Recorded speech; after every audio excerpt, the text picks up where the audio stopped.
Coming up on Chopper's Politics.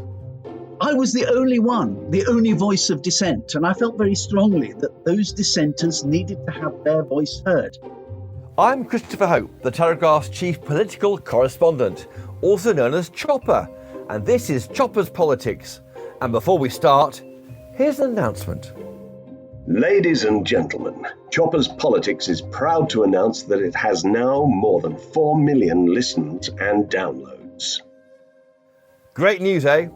As ever, I'm bringing you all the news and views and gossip from Westminster. We have a cacophony of great guests for you this week. I'll be joined by former Trade Secretary Liam Fox on being the UK's nominee to lead the WTO, the World Trade Organisation, and whether being a Brexiteer could hamper his chances. Plus Tory MP and member of the Digital, Culture, Media and Sports Select Committee, Giles Watling, on the BBC's decision to strip the licence fee from 2 million over 75s. But first, to mask or not to mask? That is the question. Well, it was this week, after the government announced that from next week it'll be mandatory to wear them in shops in England. Well, one MP who is not a fan of these rules is Tory MP Sir Desmond Swayne, who described the idea of wearing a mask in the shop as a monstrous imposition in the House of Commons this week. Let's have a listen. Nothing would make me less likely to go shopping than the thought of having to mask up. Was this consultation with the police force, and particularly the Chief Constable of Hampshire? For it is she that will have to enforce this monstrous imposition against myself and a number of outraged and reluctant constituents. Sir Desmond Swayne, welcome to Chopper's Politics. What do you mean by monstrous imposition? I possess a face mask and I, on occasion, have worn it. But what a large number of people, a huge number of people feel is a monstrous imposition is being forced to do so. We're quite happy to be asked to do things, to be encouraged to do things, but it is an outrage to be required to do it. If we were asked to mask up when we go into a shop, most people would be prepared to do so, but to require them to do so and to fine them £100 for not doing so is an imposition. In my words, a monstrous imposition. Yes, a lot of readers of the Telegraph this week, I think, feel the same. They are frustrated by this legal attempt to kind of nanny them into behaving safely, when, of course, most people do want to be safe, don't they? Yeah, well, I've received an enormous correspondence. In the 72 hours since, I think I've had 360 emails. Wow. And a small proportion of them, let's say, it works out, I suppose, about 20 to 1 in favour of what I've said. Yeah. A number of clinicians have sent me papers showing that it actually harms your health to wear a mask rather than protects it. That's not an argument I'm prepared to get into. It's not an area of my expertise. But what it does show is that the science on this is not settled. There is a disagreement amongst the scientific professionals as to the validity of this. I'm quite confident that the government made a political decision on the basis of polling, because if you look at the polling is strongly in favour of masking up by about 60 to 40. That doesn't vary much across age ranges or political persuasions. And I was aware of that polling. I knew I was stepping into a hornet's nest. But I did feel strongly that the 40% deserved to have a voice in Parliament. Because if you look at the exchanges that took place on the day of the statement, I was the only one, the only voice of dissent. And I felt very strongly that those dissenters needed to have their voice heard. Quite. So are you suggesting it's more like virtue signalling than actually a need to wear the masks? No, I think this was a political decision, a calculation made on the basis of the polling that made it realistic to be able to undertake it. Yeah. But the objective is to get those more wary citizens who've yet to come out of lockdown and get out into the high streets and produce the footfall and produce the economic activity. I think it was designed specifically to get them out and to do that. I just hope that the government has made the right calculation here and that it won't actually have the opposite effect as people saying, well, I'm not going to shopping, if I've got to wear a mask. And I have had a large number of representations amongst the emails from retailers themselves who are worried that the result will actually be that they'll get lower footfall. I hope the government's made the right calculation. You could be right, because, of course, you can go online, can't you, at home, and order things from an online retailer, order them from a shop with online presence, not wear a mask, and enjoy the experience more. Well, if we didn't know before the lockdown that you can get things more conveniently and cheaply online, we know it now. And that's why I don't believe that we're really going to see economic recovery until actually we can ditch the whole social distancing and masking and everything. Retail has to have an offer. Otherwise, why would you want to go shopping unless it's an enjoyable social experience? Yes, quite. Do you think that the words monstrous imposition was overdone, maybe? I mean, why monstrous? Yes, I could have toned it down. Unless you ham it up, it won't be reported. When you get up in the House of Commons, if you don't make an impact, you won't have an impact. True. Do you have a mask in your pocket? Is it a throwaway one? Not in my pocket. No, oh gosh, no. I think that's one of the worst aspects of this. Yeah. The amount of detritus that's going to be created. Yes. You see them lying on the street all over the place now. Yeah. Now, yeah. I have an old cycling mask from years and years of cycling through London. I've got one lined with charcoal. Yeah. And because I travel to and from London by train, I have to wear it in the train. If I have to go into shops, I think I'll just put a bandana on the grounds that my cycling mask looks a bit sinister. And I think that's what lots of people think, I've had quite a few emails to that effect. Do you speak for your whole family? Is Lady Swayne wearing a face mask? Is she up for that, or she back you on this? I have never seen her masked. So clearly she's going to have to do so. And certainly my children, who are in their sort of late 20s and early 30s, they haven't masked. But clearly, if we're going to go shopping now, we're going to have to do so. I hope that won't deter us from shopping, because getting the footfall and getting the economy going is the higher priority. But I do feel that our common sense and our liberty has been taken for granted. And why? Why by a Conservative government? Well, as I say, they've made a calculation on the basis of the importance of the economy, and they've done it reassured by the polling. As I say, I hope their calculation is the correct one. There is the danger that you make shopping less eligible rather than more eligible. Have you had any messages from Tory party members saying they're ripping up their membership cards? Yes, I've had people say that they've done exactly that and that they'll never vote Conservative again. Although heaven knows what they would vote instead, given the enthusiasm with which the other political parties say they would have rushed into this decision much earlier. I just hope that over a period of time, people will forgive and forget. Yes, quite. You're well known for being controversial. I've got to ask you about this photograph that emerged of you last October in blackface as the late singer James Brown at a party. You said you were going to be as authentic as possible at the time, but things have changed since that photo was taken, haven't they? Well, you see, the thing was, I do a piece for my local paper every week, and every week you're struggling to find something to write about that isn't Brexit.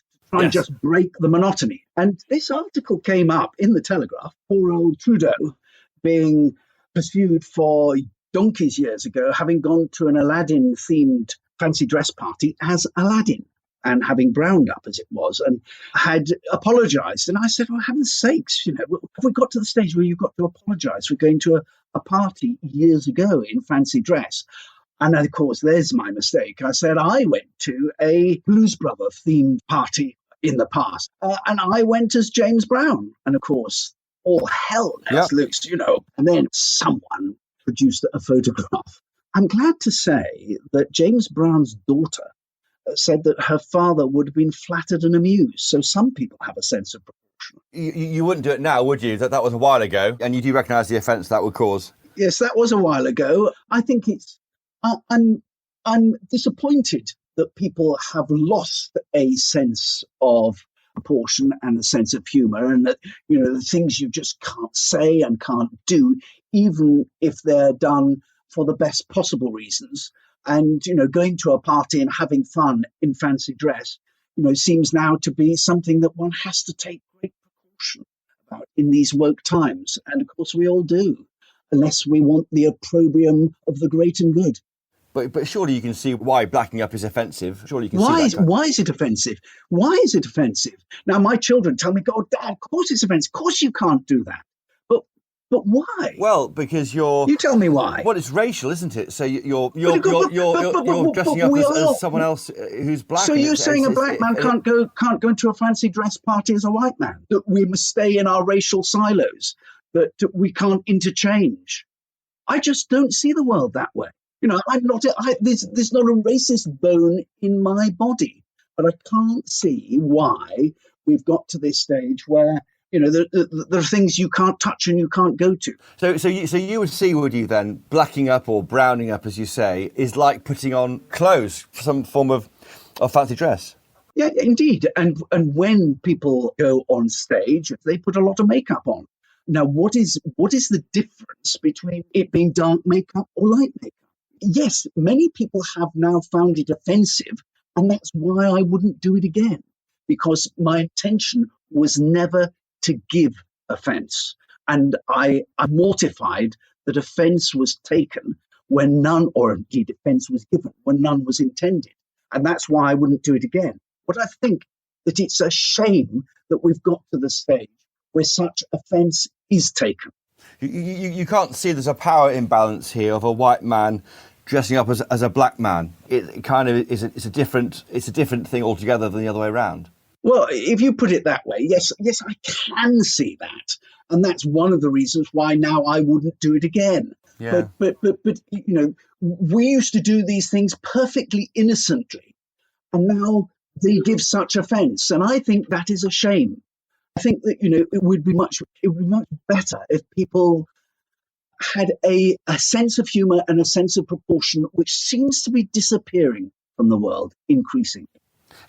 Did you blame social media for that? Do you blame the way that things are taken out of context? Social media is ghastly, just ghastly. Yes, I have social media accounts and they're operated by members of staff, but you should just see the filth and unpleasantness that I get in social media. And that's why I would never read notifications now. It's important, I think, to maintain your own self of proportion by ignoring social media. And just finally, Desmond Swayne, will you be going shopping today or this weekend? Whether I get to the shops tomorrow, actually, I don't have to wear a mask until Friday of next week. So you're going to try and load up and stockpile all the Swayne goods? I think that I will be one of those who, notwithstanding what I said in the Commons, for the sake of economic activity and to do my bit, certainly for local enterprises in my constituency, I will just have to swallow my pride and put on a mask and go shopping. However irritating it is to be forced to do so. If someone had asked me politely, I'd have said yes, of course. But you tell me that I've got to do it or I'll be fined £100 and it gets my hackles up. And I have tapped in clearly to a very large proportion of people who feel exactly the same way. You really have. Desmond Swayne, thank you so much for joining us today on Choppers Politics. Thank you. Thank you. Right, stick around. In just a moment, we'll be talking to former Trade Secretary Liam Fox about his attempt to become the head of the WTO. Right after this.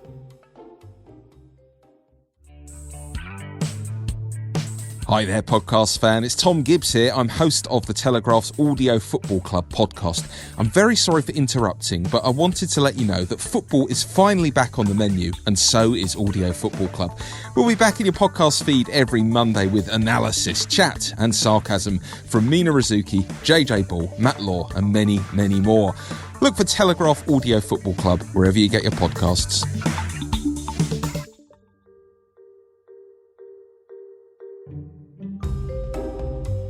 And we're back. Now, the effects of the pandemic are far-reaching, with unprecedented disruption to the global economy and to world trade.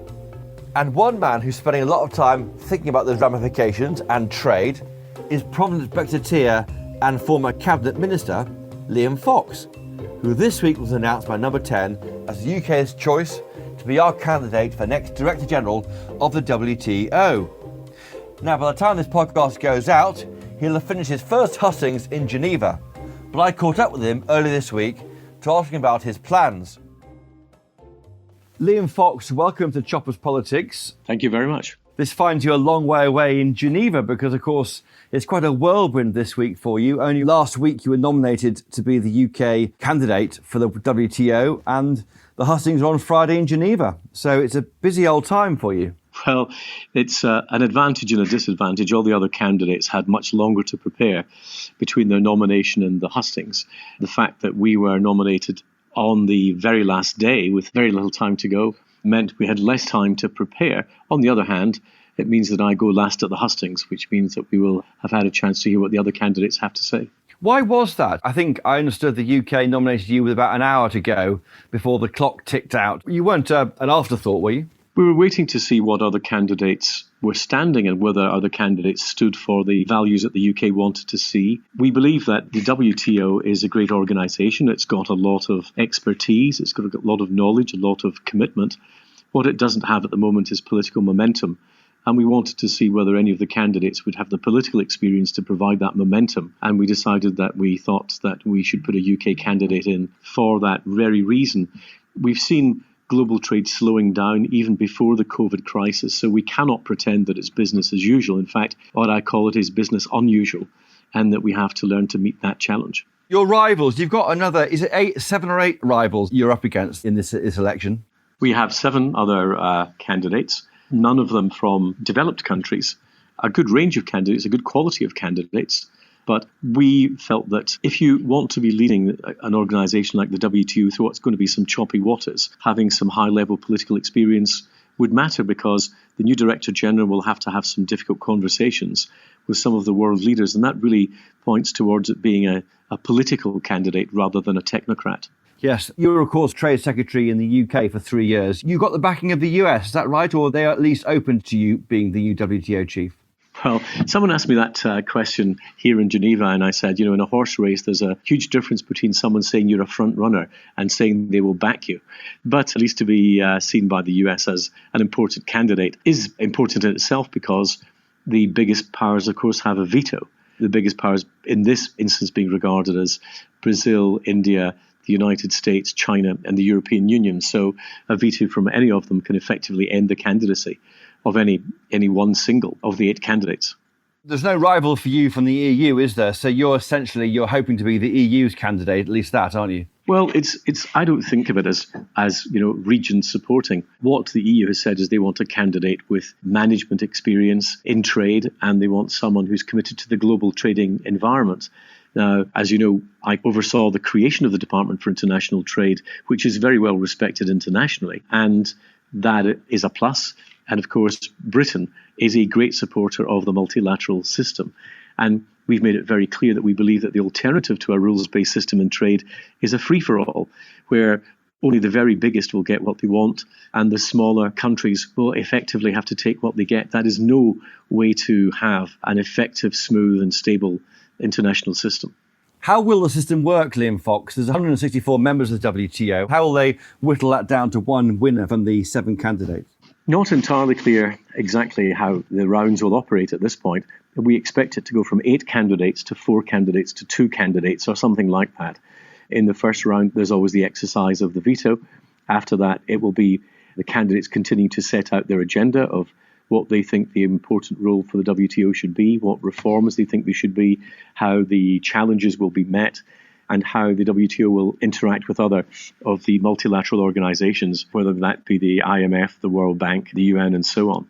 Now, I was struck by your article this week in the Telegraph when you said that you need to re-establish the concept of free trade. It reminded me of a letter last week in Private Eye, which is not somewhere I normally quote on this podcast, but it did talk about the idea of trade rules. I mean, the idea should be that there should be no rules at all, right? I mean, is that where you stand if you had a perfect world? Well, that's like saying in a perfect country you'd have no law at all. We need to have rules to make sure that people do not stray into behaviour that is against the interests of others. And that's why Britain supports the rules-based system on trade. And let's remember that free trade, of which the WTO is now an intrinsic part and has been since 1995, has overseen 1 billion people being removed from abject poverty across the world in just one generation. Yeah. Now, that is a phenomenal historical achievement. And the question is, how do we regain the momentum that helped us to do that? Because the WTO is a bit becalmed at the moment. and needs to get that political motivation back. And it's not just having the political clout, I think it's also having the ideals. And I know that vision is not regarded as very popular at the moment, but if you don't have the vision, then you don't have the ability to make compromises easier, and compromises will be necessary in terms of making progress. And the UK's got a very well-respected record, not just on trade, but also on the development agenda. I served as a minister in the Foreign Office, where I also answered for the development programme at that time, and I've been in defence and I've been in trade. And the point I've been making is that trade isn't an end in itself. As I wrote in the Telegraph article, it's a way in which we create and share prosperity, and that prosperity underpins social cohesion, which in turn underpins political stability. And it's that political stability that's the bedrock of our collective security. Protectionism doesn't come without a price tag. If we deny people access to prosperity and opportunity through trade, then we shouldn't be surprised if they try to find another way. And we shouldn't be surprised if we see more mass migration or more political radicalisation, which can draw us in a security vacuum. If you become WTO head, you'll resign as an MP, won't you? And you'll move to Geneva, is that right? Well, that would be the plan. Let me say that at the moment, the hustings are the beginning. It's a very long route to the end. Yeah. There is a view that it's the turn of an African country to take the leadership of the WTO, but I will continue to make the case that it's not where the candidate comes from, but what the candidate brings in terms of experience and skills for the use of the wider membership of the WTO. So we'll take it a step at a time. I'm making no assumptions at the moment. Do you worry you're being seen or described in some quarters as the Brexit candidate? No, I think that for the rest of the world, that is a single event that happened in Europe. It seems that only in the British and the European press is there still an obsession with that single issue. In a sense, you've moved on. Are you broadly happy with the way it's going? And on fisheries, the government's looking like it might get its own way. That's the UK government. Level playing field not clear yet. And are you worried about the border when we finally leave at the end of this year? Well, it's hard to know what is being said. I'm not party to those negotiations. I think that, as in all issues, if there's a willingness to compromise, a compromise can be found. And I think that it's about a realisation on both sides that we have left the European Union. We're a third nation, third party, but we need to cooperate with the European Union on a number of fronts, and we should choose wisely what those will be. We will control our own sovereignty, but we may share how we go about doing things on a practical basis. In a number of areas, that would make perfect sense. And the European Union needs to also understand that we are a sovereign nation, and therefore we cannot possibly accept rules that they make that we have no part of. Again, if we get a reasonable balance, then I think it's possible to achieve a compromise. And the rest of the world is looking to Britain and the EU as a sign of the commitment on both sides to the concept of free trade. And at a time post-COVID, when the world will require as much confidence as possible, assuming we can get to that point as soon as we can, then I think it would be a great signal and boost to global confidence to see the UK and the European Union come to a very forward-looking and open trade agreement. Are you optimistic? Are you better disposed now towards Brexit than you were before? Oh, I'm absolutely convinced that it was the right thing, but then I was always a constitutional leaver.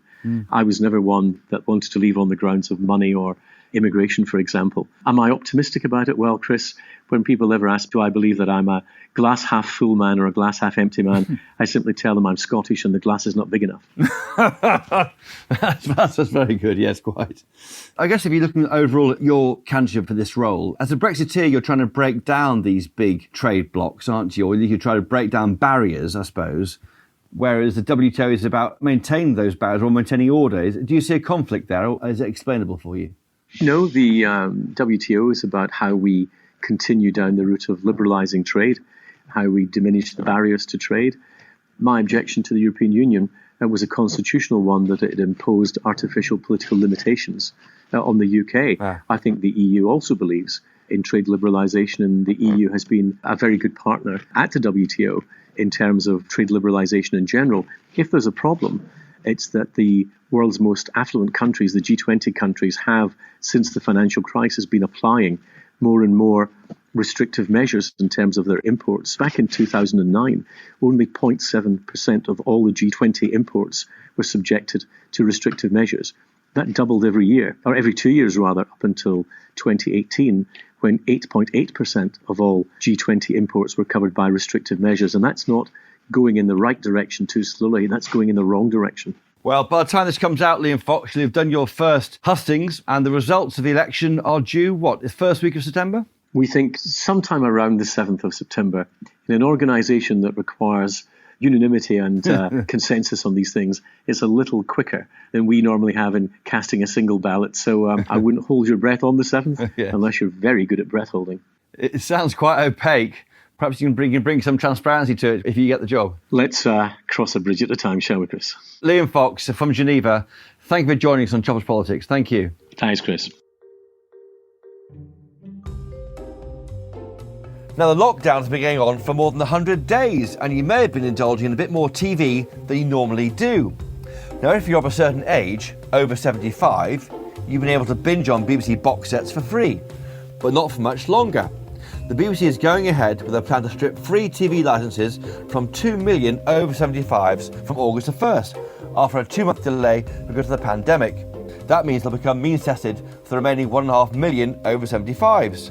Now, the government and charities like Age UK have condemned the move, whilst the BBC says it's the fairest decision to save the organisation money. Well, Giles Watling is a Tory MP, he's member of the Digital Culture, Media and Sports Select Committee, and a former actor who quit touring in musical production in his acting days to fight a by-election. And he joins me now on Choppers Politics. Giles Watling, welcome to the podcast. I hope you're okay, find you well? Yes, I'm in very good shape. Thank you very much. Good. Giles Watling, what do you think of the BBC's decision to remove this key benefit for the over 75s, free TV licences? Well, on the surface, of course, one says, this is an outrage because, we've got over 75s. They are less likely to be connected to the internet. There are problems of loneliness and there are issues of some poverty. It has to be said that the current government scheme does cost £750 million a year, which is an enormous strain on BBC resources. I do see that. But I should have thought there would be some way of offering free TV licenses to all over 75s, but they don't have to take it up if they don't want to. It reminds me slightly of the old winter fuel allowance of £200 a year, which went up to all pensioners at one time. And even Richard Branson and Mick Jagger were getting their winter fuel allowance, which is sort of nonsense because there are some very wealthy pensioners out there. So it is a Gordian knot that the BBC has tried to untie. And unfortunately, it's going to leave some people out in the cold. The timing seems quite a rush to me, Giles Watling, in the sense that if you go onto the TV licence website, it does say how they're taking longer to get back to people. There's a free phone number. Do you think the BBC need to give a degree of allowance so they're not going to start prosecuting people from day one, but allow them to transition towards paying? Christopher, absolutely. I think it should be a much softer handover. I mean, we really, really don't want to start hauling pensioners in front of courts. I think that's an appalling vision. It should be a softer handover. I mean, the current TV licence, I think, is about 157 quid. I mean, it is incredibly good value, it has to be said. But there are people out there who are really struggling. And what we mustn't start doing is hauling people in front of courts when they've had a free TV licence hitherto. So when it finishes and the licence becomes due, I think there must be a much softer handover. The issue I see is that it's just been poorly handled. As I understand it, the BBC are expecting people to go online to get the information. Now, again, all over 75s aren't online. Well, I mean, I don't know what the proportion is. Ofcom would know the answer to that question. You may want to ask that question when you next talk to Ofcom or the BBC, because, I mean, my experience of over 75s is they need some help online. Yeah. But, I mean, a lot of people of that age aren't online at all, and that's fair enough. Yes, we shouldn't expect the world to be online, and we do in all sorts of other walks as well. We shouldn't expect it. It's good if people can be online. It's really efficient and all of that, but there are always going to be tranches of the population who aren't online, and they will need alternative communication. To be fair to the BBC, or through the licence fee, they are contacting everybody by mail, I understand. Yes. But I feel that, as you say, Christopher, I think the whole thing's a bit rushed, and people are suddenly beginning to realise that they might lose this vital lifeline, this thing that stops loneliness, makes them feel connected with the world. And the BBC is an incredible organisation. It does so much, so good, but it's done this one badly. Just finally on this point here, do you think there should be a grace period? And if so, for how long before prosecutions start to kick in? Well, OK, the answer to that is yes, there should be a grace period. But that's what I meant by a soft landing. I think at least a year. And I know that's an expensive period, but there should be a grace period so that everybody can get into gear. Reminders should be sent out and people should be helped into the new system. Of course, reform was necessary, but it needs to take people with it. Not everybody's as switched on as the BBC might like to think. And do you think that decriminalisation of non-payment of the fee cannot come soon enough? Because the government said it might take 2 years to get that through. Yes, I think we need to bring that forward. Decriminalisation, I think, is important. Yeah. Now, you are one of the most, I think, the most experienced member of this committee I've ever spoken to, because I've been around politics for about 20 years now. But looking at your history here and your history as an actor, you know exactly what you're talking about, don't you? Well, yes, and I'm chair of the all-party political group on theatre, and I bring my experience to bear on that, because, as you can imagine, theatre is going to be one of the last industries back into business, because by its very nature, we have to sit in enclosed spaces, and it is a live shared experience. And of course, that's going to be really hard to reintroduce. And you are an experienced actor. You got a long list of appearances on your website, and you quit a touring production of Priscilla, Queen of the Desert, to fight a by-election. Well, not quite true. The tour came to an end, and a few months later I fought the by-election, but there was a possibility of me going back out on tour with Priscilla, Queen of the Desert with Jason Donovan. I loved it. It was an amazing thing. But from all that glitz and glitter to politics, quite a transformation. What do your mates think of you being a Tory? Because I think there's a view, isn't there, that most of the culture world are guardianistas who think that all the Tories want to do is cut back on the grants. Well, I hope that people are beginning to see that actually I'm one that we shouldn't be cutting back on grants, particularly to the cultural offer. We are world leaders, and our theatrical offer since the times of Shakespeare has been a global export for the UK PLC. I personally have travelled great parts of the globe with British theatrical production, and it has been amazing the reaction we get all over the world. So, on the back of what we do with our cultural offer, we can sell, Tetley's tea to China. These are the sort of benefits that people must realise we get from our theatrical offer. So it is vital that we support the arts. I get that. I'm more interested in your personal experience and whether your friends have said to you, "Are you a Tory? Are you really a Tory?" And then got cross about it. Nobody's got particularly cross about it. We have some sort of wonderful sparring moments. Myself and Robert Lindsay, who of course famously played Citizen Smith. He said, you're putting up a good fight, but you're not going to convince me, sort of thing. But you'd be surprised, Christopher. There are many well-known names who are not the socialists you might think they are. But come on, name them here. It's only you and me talking. Come on, just us. Well, just strictly between you and I, no, I'm not going to name them. And Giles Watling, how important is it then that this money can be used to get the theatre and other live performances back on their feet? Because there isn't a lot of time. I think the panto season has gone now, hasn't it, for this Christmas? I think many theatres have already given up the idea of producing an annual pantomime. And you've got to bear in mind that for a lot of the regional, provincial theatres, pantomime is the thing that pays for the rest of the year. 80% of their income comes from the pantomime. So apart from the mums, dads and kids enjoying the wonderful British tradition of pantomime, it is a massive financial hit for the provinces. So out of this 1.57 billion, we must support these theatres through so that we don't lose this. And we've already lost the Haymarket in Leicester. Other theatres are really threatened and laying people off. I know that the Theatre Royal Norwich is in trouble. I know that the Theatre Royal Plymouth is in trouble, and the Theatre Royal Newcastle. I've played all of those theatres on multiple occasions. And they are not only places of great entertainment and production for the country, they are also community centres, places for people to go to in the middle of their cities, places where people meet. Particularly, for instance, a place like the Theatre Royal Plymouth. It's a restaurant, a cafe, a bar, and it's in the centre of the city, and people meet there. It is vital that these places stay alive and keep producing our world-beating theatrical offer. All things being equal, we will start getting back to some sort of production soon. I was delighted to hear that last Friday the announcement was made that open-air productions can begin again. We do have a few great open-air theatres, Regent's Park, the Minack in Cornwall. They can begin again in a socially distanced manner. And you hear about sort of Andrew Lloyd Webber wanting to reopen the Palladium in a socially distanced manner. That's a 2,000-seat theatre. You can do something with 1,000 seats and socially distant, and possibly make it commercially viable. But for the regional, provincial theatres, it's impossible. So this money has got to be trickled down, cascaded down, not only to the Royal Opera House and all that, but all the way down to the smaller theatres, which are the grassroots. Giles Watling, MP for Clacton and retired or resting actor. Thank you so much for joining us on Choppers Politics. Thank you. Cheers, Chris. And thank you to my other guests this week, Sir Desmond Swayne and Liam Fox. Thanks also to my producers, Louisa Wells and Elliot Lampitt, and my editor, Theo Luludis. But most importantly of all, thank you to you for listening and taking the time to leave ratings and reviews. It really helps other people like you find this podcast. We really appreciate it. And roll on the next 1 million listeners to 5 million by Christmas. Why not? And as ever, if you're all caught up on the podcast and twiddling your thumbs, why not go to telegraph.co.uk/chopper, where you can get free access for 30 days to all of our best content and coverage of politics, coronavirus and much more, completely free of charge.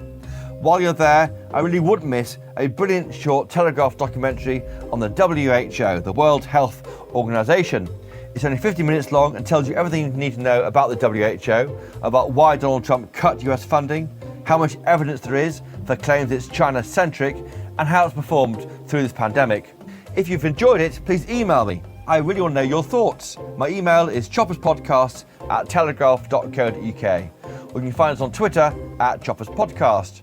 And always buy your copy of the Daily Telegraph. Until next time, cheerio!